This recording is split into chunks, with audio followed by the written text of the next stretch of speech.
Welcome to the first ever episode of the Go to Room podcast with your hosts, Sophia, Garcia, and Taskin, Arisha. Together, we'll embark on the topic of childhood cancer and discuss the struggles that come along the way and linger thereafter. Tune in as we interview those affected by childhood cancer, gather their perspectives, and help others find comfort in their expertise. Are you or someone you know looking to support childhood cancer patients and help them to experience a better childhood, but are stuck on how? Cancer Kids First may be the answer for you. Cancer Kids First is a nonprofit organization started by high schooler Olivia Zhang that aims to improve the childhoods of cancer patients. Through volunteer work, donations, fundraising, and the creation of this podcast, those working with Cancer Kids First work to further its mission. Now you may be wondering, how might one join Cancer Kids First and support their mission? It's simple. Go to www.cancerkidsfirst.org/get-involved or tune in to the many of Cancer Kids First's various social media platforms, including Instagram, TikTok, Twitter, and more to learn how. Another way to support the mission of Cancer Kids First is to listen to this podcast and follow us on our Instagram and TikTok at The Gold Ribbon Podcast and Twitter at TGR_on-air. You can also get in touch with us through our email at thegoldribbonpodcast@gmail.com. The Go to Room podcast is the official podcast of Cancer Kids First that aims to support childhood cancer patients and their loved ones through discussions with various cancer support experts and patients seeking to provide guidance. Hello and welcome to the Gold Ribbon Podcast. We're your hosts, Sophia, Garcia, and Taskin, Arisha. And joining us today, we have Michelle. Michelle is a childhood cancer survivor. Michelle, would you like to introduce yourself and explain your childhood cancer journey? Okay. Hello, I'm Michelle, and my childhood cancer is really traumatic, I'm not gonna lie. It started in grade 5, but I discovered that I had cancer all the way in grade 8. So that's a really long time to have cancer. So it was like last minute surgery and all that stuff because it was just really bad. I now have a podcast myself, and it's called Teens Fight 2, and I kind of support cancer survivors because it's just like what they deserve. Well, thank you for taking the time to join us on our podcast. We'll be asking you a series of questions based on our first topic of childhood cancer, which is dealing with diagnosis. So the first question is, how did you first react to hearing you had cancer? I was in just like shock because like when you hear those like you have cancer, like those 3 words, like it's just like crazy and like everything's just like flashing because like you would never think that you have cancer and like how just like a normal child can go to like all these like traumatic events in such a short time and then it just like collapses everything. I'm not gonna lie, like it just kind of just like goes downhill from there, but like when you get the actual help that you need, like everything just goes uphill. But I was just in shock and I cried and I screamed, I ran. I was just like in shock. So there was like a moment of disbelief. Yeah. Like, oh my God, like literally. I have cancer. And yeah, then, because like, okay. Yeah, because like I always think like in like, I feel like cancer is like only known for like the old people, like when you're getting old and like you have like really bad health issues. I always thought like that's when you get cancer because like we're not really educated about cancer a lot. So like you always think like, oh, like I'm gonna get cancer eventually, but like only when I'm old. But like that was not the case. Like I got it so young and many other people get it really young. It's really shocking. Yeah. So the next question we have is, do you believe that if the diagnosis were to be made earlier, it would have been an easier path to battling cancer? Oh, of course, yeah. I totally agree with that. But at the same time, the symptoms of cancer only comes when it's too late. Like, every single person that discovers that they have cancer is always, like, a really, like it's a long time span. So you can't, like, really discover it right as you get it. It kind of takes time for the symptoms to kick in, and that's when it's kind of, like, getting too late. How did you, because I know you said that you had it in 5th grade and you didn't know till 8th grade. So, like, how were you able to know that it started so far back? Well, my tumor itself was 7x7, and that's really big for it to be beside an organ.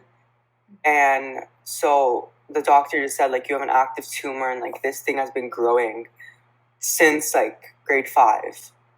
And cancer, it's not like you can't have it for that long. Like you can, but then you sadly pass away. And I was like one day before passing away if my tumor grew like 1 more millimeter. So it's like a really long time. The third question is, what do you think would be the best method of delivering the news of the cancer diagnosis to family members? I'm gonna like. There's no way for it to like be calm. I'm gonna be honest. Like, there's no way that you can just like be calm with it, because like when you hear like cancer, automatically the alarm like goes crazy. But you just have to be straightforward and just say like, I've been diagnosed with cancer. But at the same time, you have to be positive with it, because like when someone hears I have cancer, they always think like, oh my god, no, like you're gonna die. Oh my god, no. But like try to be positive about it. Say like everything's gonna be okay. Like I have the right treatment and like all that stuff. Just be positive.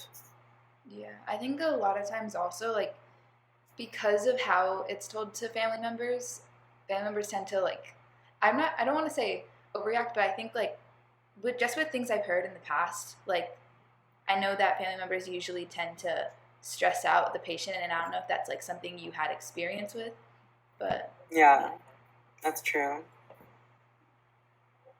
Do you think that that method is the best way for children? Do you think it's different?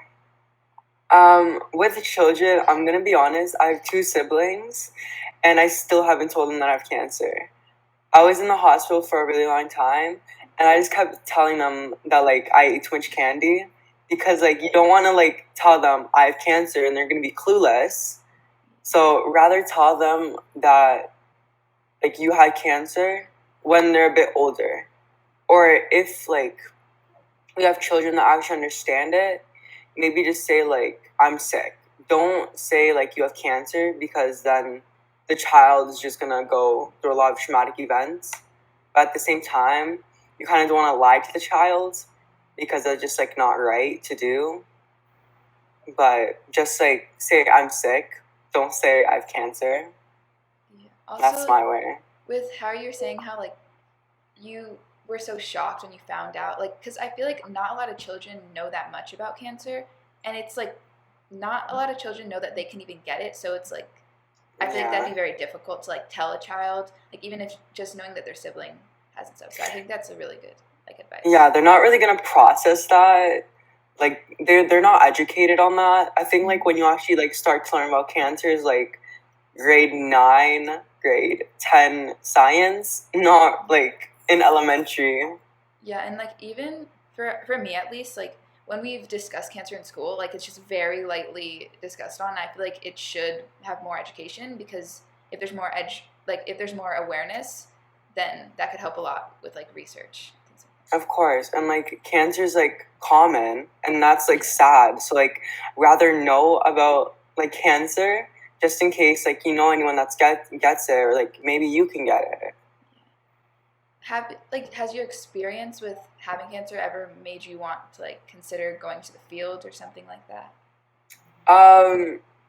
My parents have said that I should go to like doctor stuff, but that's when you're a cancer survivor, you kind of don't like want to hear the word cancer or just like see cancer again, because like it's just so traumatic. And like I don't know how to explain it, but like once you survive cancer, you kind of don't want to go back to even seeing or hearing cancer, because it's like really hard to go through. You know, there's like when we were just doing like research and like creating the podcast, we found a lot of like cancer support programs. So like, would you like? I know you wouldn't ever be a doctor, because obviously that'd be like a little traumatic, but would you ever consider going into like a cancer support program, and do you think those could be like helpful for people? I feel like it will be helpful, but at the same time, there's not much you can do. Like maybe I'm just like stubborn, but I don't like to like, how do I explain it? It's just like I never got the support that I needed when I got out of the cancer. So like I'm happy that there is happening support, and I will definitely try to help my best. But at the same time, I feel like they just need peace and just like quiet, or maybe that's like what I wanted and like what I needed. Because just like once you get out of all these stuff, all you want to be is in like silence, and like just like not in a bad way. Like you shouldn't be like in your room, not getting out of bed, but you should just like kind of take it slow by your own pace, because like with all these therapists, they want you to like get better in like 5 seconds, and the reality is you can't kind of get better in 5 seconds. So, like, we talked about how, like, what would be the best method of delivering news to family members and, like, children would be. But how is that, like, delivering news to, like, maybe friends or peers in, like, school and classmates? Like, was that something that you experienced? All my friends cried, and with the classmates, the thing that like maybe it was just my cancer journey, but personally I got bullied for having cancer, so I kind of didn't tell them that I had cancer. Well, I did because that's how they bullied me, but they bullied, and with like teachers, I feel like teachers don't. There's like lots of teachers. I'm not gonna lie, but it matters on the teacher. But teachers don't really care about you, only like your work. And so with my experience, they didn't do anything. Like the only people that I could really count on is my friends, and they cried their eyes out, and they always tried to make me happy. Like they would take me out every single day to like kind of get my mind off of everything. Yeah. So when you mentioned about the thing that teachers, they usually care about their work, if we were to say that teachers did care about a child having cancer and they come into school, an environment where they spend majority of their time, do you think their life would be a bit easier knowing that someone out there, especially someone that they interact with so many times during the day, it would help their cancer journey? Maybe like on their mental health? I feel like having an adult that like you can really trust and care for is really important. And if the child can like trust the teacher and like understand that the teacher cares for them, then that's an amazing thing. I think, like, this, like, whole situation, like, just hearing that, like, you were bullied for having cancer, like, I feel like it just highlights the fact that we need more education on cancer in schools, because like that should definitely not be happening. Like you definitely should not have had to experience that.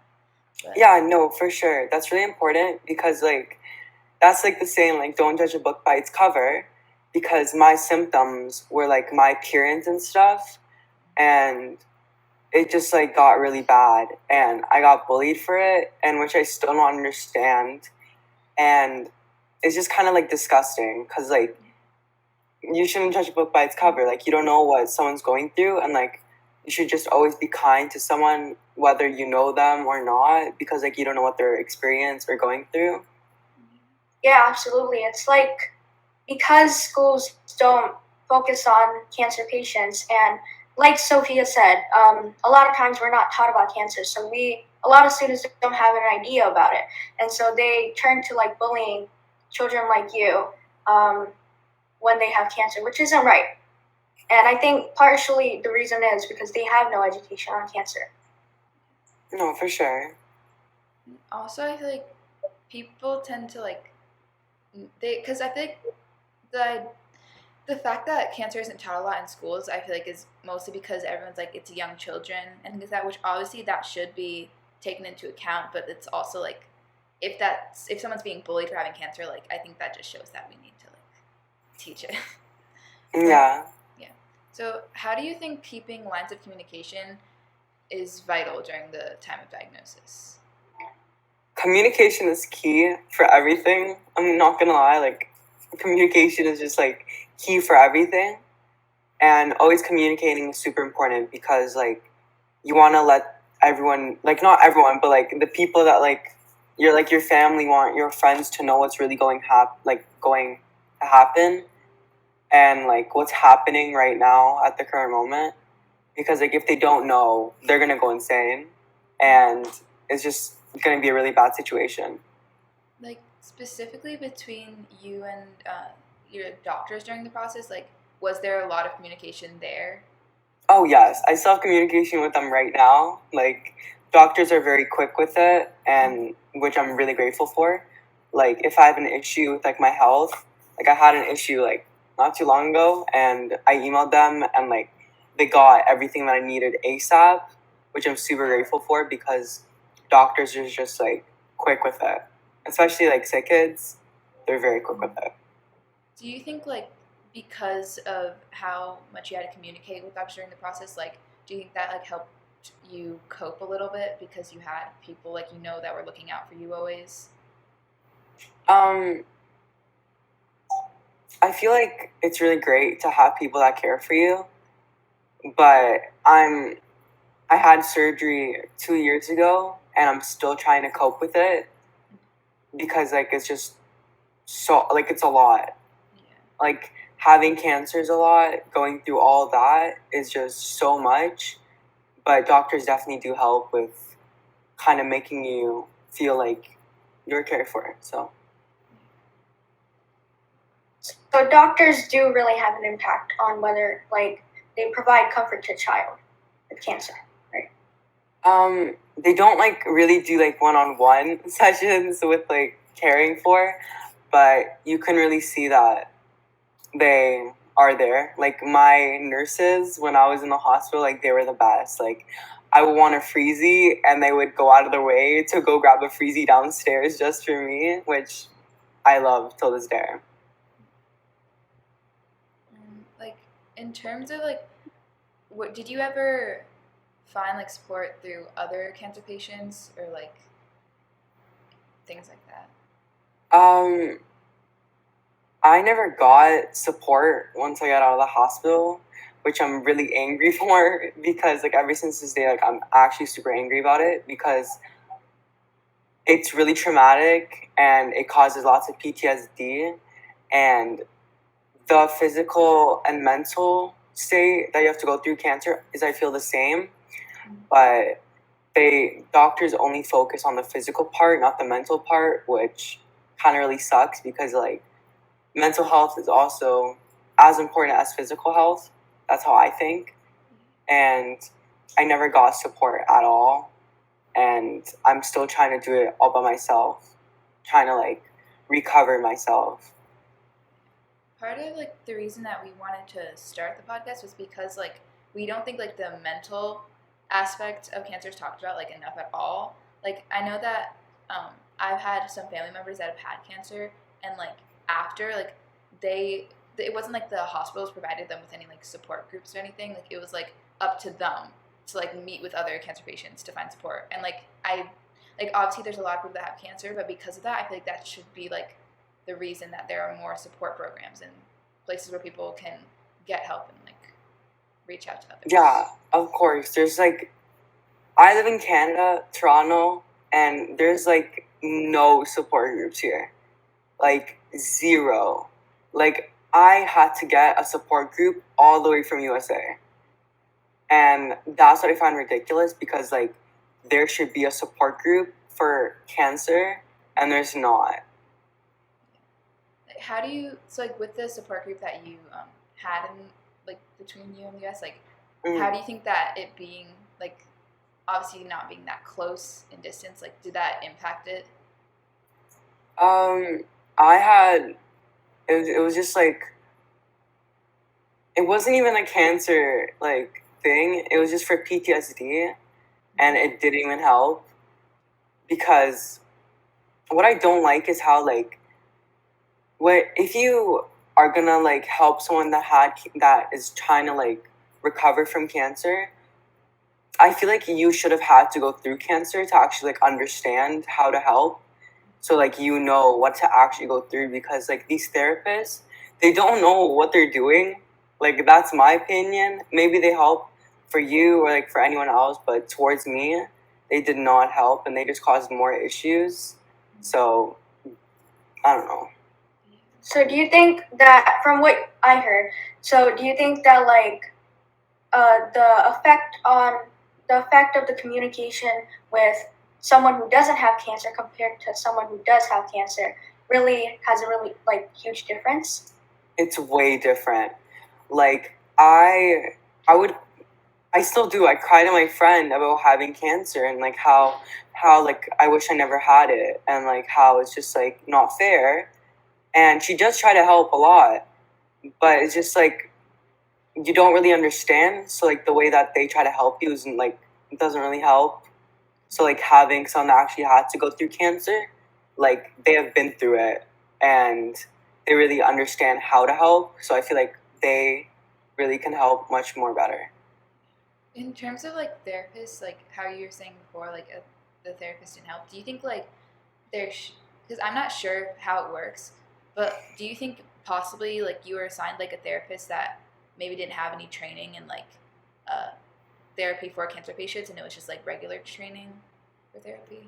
Yeah. I actually like researched about that and she was just like a regular therapist. So this big organization, I had to wait 9 months just to go for a regular therapist, which is unbelievable because I partnered with this hospital and then they led me to this big organization and then they said, okay, like there's a big wait list, so just wait and we'll get you a licensed cancer therapist. And so I went, but it was just a regular therapist that didn't know what they were doing. That's like I don't understand how to do that because like Yeah, it's so different. So and I had lots of therapists. I had many therapists, and none of them knew how to help a cancer patient, which is like reasonable because, in my opinion, I don't think they have a whole separate course for cancer patients when they go through all these uni courses. But I feel like it should be a main thing because there's lots of people that have cancer, and you really need to know how to help them because a therapist is just as important as a doctor. Well, in my opinion. yeah, I think because it also just highlights the fact that like mental health is just as important as physical health. Like obviously the doctors are doing an incredible job like helping people like have cancer be cured, but it's not gonna help if there's no one helping people like with what they're going through mentally. But like in terms Yeah. of like cancer support programs and like building those, because we obviously like I think we mentioned that like we obviously need them. So like how do you think like those could be implemented more, or just in ways that like that can Honestly, I feel like there should be more awareness towards cancer because, like, yes, cancer is talked about, but it's not talked about enough. Like, cancer should be more of a subject in school. It should be a whole course for therapists. They should have a whole special cancer course for doctors, but I feel like there should just be a special thing for cancer, just like to learn about it and really understand it. I think like a lot of times in schools, like people, I maybe like I'm not sure what it is, but maybe it's like a fear factor that people like because it like scares them kind of the idea of having cancer because I think it's scary for anyone, but like it obviously needs to be talked about more. Like even in my health course that I took last year in school, like we like there's a whole topic on different diseases and we did not mention cancer. Like it was not one of the options, and that's like I think that's ridiculous. It is ridiculous. So I feel like there should just be like one main thing for cancer. It's like the lack of education results in fear, and then that fear in turn turns classmates or like generally anyone to start fearing, I guess, or maybe like hating or bullying children with cancer, which is ridiculous, honestly, because it's like they're already suffering from having to deal with cancer itself, and then having to deal with that mental toll that's caused by peers is even more insane. Yeah, but I feel as though like they shouldn't even like comment about cancer because like they probably had cancer in their family, whether it was their aunt, their uncle, their grandma, their great grandmother, or any grandfather. Like there it's a fact. There is cancer in your family, maybe deep down, or maybe just like a relative, but I don't know. Are there like any other topics like surrounding your journey and just childhood cancer, like in general, that you think are very important to talk about? Just like I'm never gonna stop saying this, but like never judge a book by its cover, because like it's really hard to be bullied for having cancer, and you should just like really stand up for yourself, because like having cancer is already a big thing, and once you survive that, you'll just be super happy about that. But you just have to really keep going and be positive. Do you have any advice as to how to move forward from the diagnosis of cancer?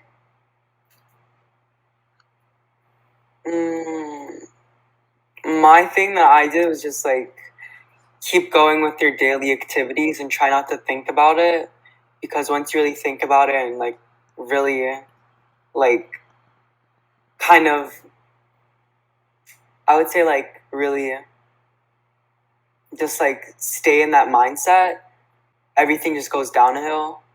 So just distract yourself, go out with others, like be with your family, like have fun, because like cancer is a journey, but rather make that journey fun than just having a sad one. Well, thank you so much for like sharing your story and also just reaching out to us. Like, it was really interesting to hear your perspective. And also, do you want to like shout out your social medias? Yeah. So my podcast is called Teens Fight 2. Well, teens underscore fight underscore 2. And my main Instagram is Michelle underscore Baranova. So if you ever need support, I'm always here for you. Well, thank you so much for joining us.